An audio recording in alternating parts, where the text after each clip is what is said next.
Bismillahirrahmanirrahim. Assalamualaikum warahmatullahi wabarakatuh.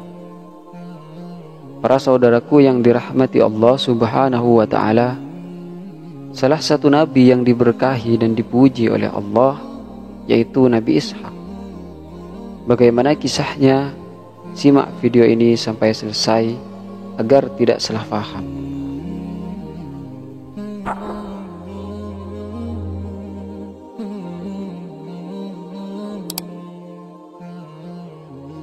Diceritakan dalam Al-Quran surat Hud ayat 69 sampai 73 bahwa suatu ketika Nabi Ibrahim kedatangan tamu.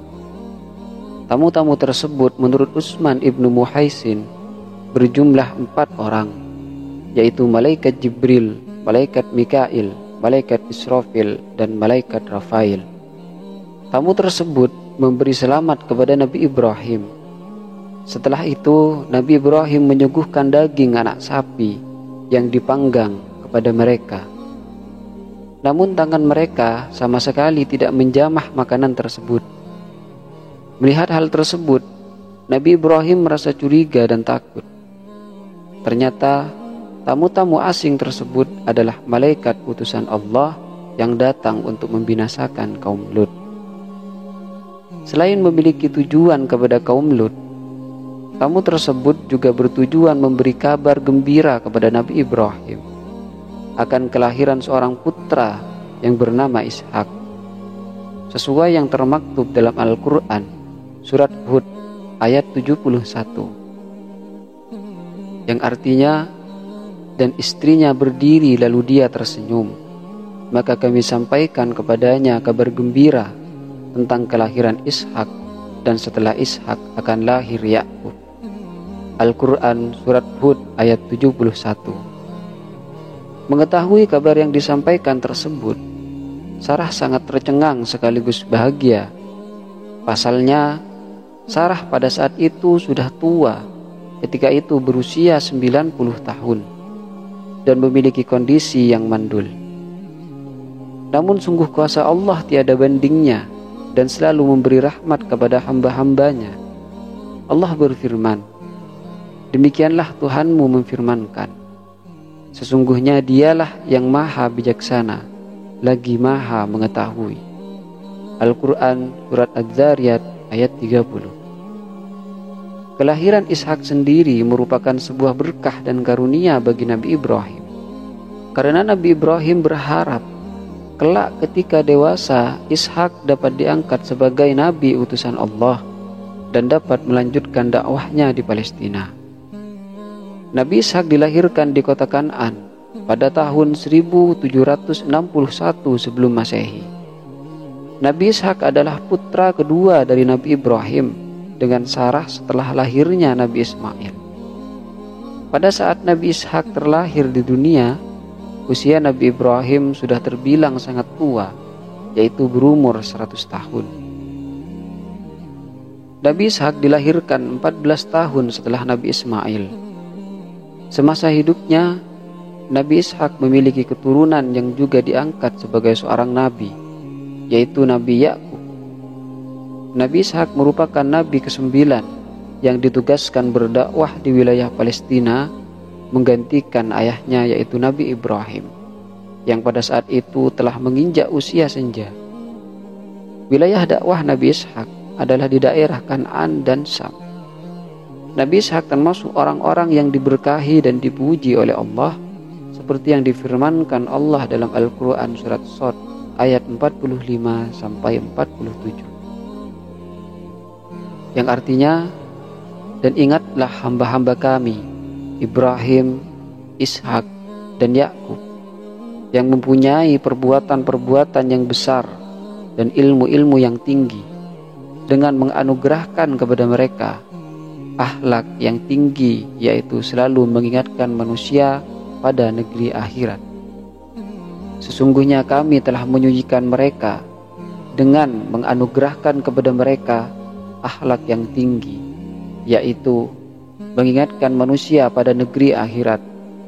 Sesungguhnya mereka pada sisi kami benar-benar termasuk orang-orang pilihan yang paling baik.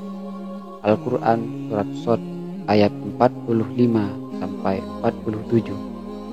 Selain Allah yang memberikan pujian secara langsung kepada Nabi Ibrahim, Ishak, dan Yakub melalui ayat Al-Quran, Nabi Muhammad pun memuji mereka melalui sabdanya, yang artinya, yang mulia putra yang mulia, putra yang mulia dan putra yang mulia adalah Yusuf putra Yakub, putra Ishak, putra Ibrahim. Hadis riwayat Al-Bukhari dan Muslim. Nabi Ishak ditugaskan untuk meneruskan dakwah Nabi Ibrahim di tanah Palestina.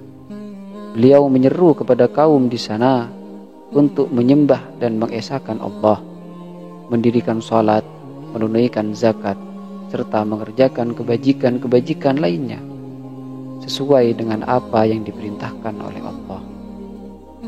Ketika sang ibunda telah tiada dan ayahandanya yaitu Nabi Ibrahim sudah sangat tua, Nabi Ishak tidak kunjung menikah. Hingga akhirnya Nabi Ibrahim meminta kepada salah satu pelayannya untuk pergi ke Irak guna mencarikan calon istri dari keluarga Ibrahim untuk anaknya tersebut. Pelayan tersebut lalu meminangkan seorang putri Betuel bin Nahor, yaitu Ribka, untuk Nabi Ishak. Diketahui bahwa Nahor adalah saudara kandung Nabi Ibrahim, sehingga secara silsilah Ribka adalah anak perempuan dari saudara sepupu Nabi Ishak. Pada akhirnya, saat Nabi Ishak berusia 40 tahun, menikahlah ia dengan Ribka yang selanjutnya ikut dengan Nabi Ishak untuk menetap di Palestina. Selepas menikah, Nabi Ishak mengetahui jika Ribka ternyata memiliki kondisi mandul seperti sang ibunda terdahulu. Namun Nabi Ishak dan Ribka tak pernah menyerah untuk berusaha dan memohon kepada Allah agar diberikan keturunan guna melanjutkan riwayat dakwah. Nabi Ishak selalu berdoa dengan lembut dan penuh keyakinan kepada Allah agar Ribka dapat mengandung. Dengan kebesaran dan kuasaan Allah, Ribka dapat hamil dan Nabi Ishak memperoleh keturunan saat beliau menginjak usia 60 tahun. Ternyata Ribka melahirkan bayi laki-laki kembar. Bayi laki-laki pertama diberi nama Esau. Bentuk fisik Esau ketika pertama kali dilahirkan adalah memiliki tubuh berwarna merah dan seperti jubah berbulu, memiliki banyak bulu di sekujur tubuhnya. Sedangkan bayi laki-laki kedua diberi nama Yakub, yang mana ketika dilahirkan dalam posisi memegang tumit kakaknya.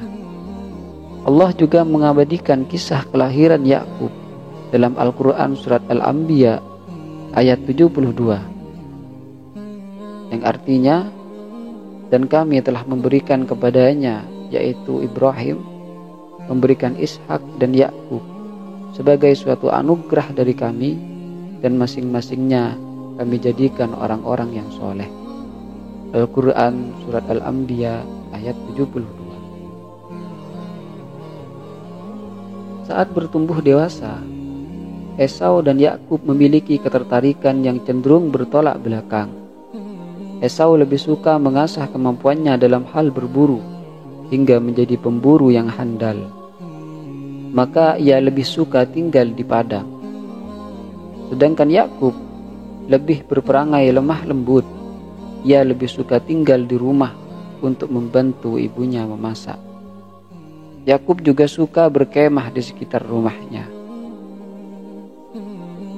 Esau lebih disayang oleh ayahnya karena mereka memiliki kegemaran yang sama, yaitu berburu.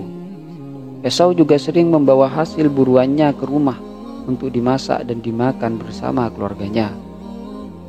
Sedangkan sang ibunda, yaitu Ribka, lebih menyayangi Yakub karena memiliki sifat dan sikap yang mirip dengannya, yaitu pecinta damai dan tenang. Ketika usia Esau dan Yakub menginjak 15 tahun, kakek mereka, yaitu Nabi Ibrahim, meninggal dunia.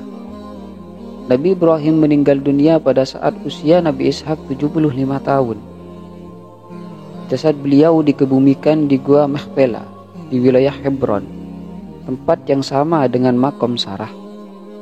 Seiring berjalannya waktu, Nabi Ishak merasakan bahwa fisiknya mulai melemah, yang berpengaruh pula pada kemampuannya melihat. Maka Nabi Ishak mendatangi anak kesayangannya yaitu Esau. Ia berpesan kepada anaknya tersebut agar pergi berburu dan memasakkan makanan kesukaan Nabi Ishak. Hal tersebut bertujuan agar Nabi Ishak dapat mendoakan keberkahan bagi Esau dan anaknya tersebut dapat meneruskan dakwah yang dilakukan oleh sang ayah. Ternyata niatan Nabi Ishak tersebut didengar oleh Ribka. Ribka pun menginginkan Yakublah yang memperoleh doa keberkahan dari Nabi Ishak. Ia pun meminta Yakub untuk segera menghidangkan makanan kesukaan Nabi Ishak sebelum Esau tiba di rumah. Karena secara fisik Esau dan Yakub terlihat berbeda, meskipun mereka kembar, maka Ribka memakaikan pakaian Esau ke Yakub. Ia juga membalutkan hamparan kulit domba yang berbulu lebat ke leher dan tangan Yakub, agar benar-benar terlihat mirip dengan Esau. Karena memang Esau memiliki bulu yang lebat di sekujur tubuhnya, tidak seperti Yakub. Setelah masakannya matang, Yakub yang berdandan menyerupai Esau pun datang menghadap Nabi Ishak. Lalu berkatalah Nabi Ishak, "Kalau suara Yakub, kalau tangan Esau." Setelah berkata demikian, Nabi Ishak tidak menaruh curiga apapun akan keanehan tersebut.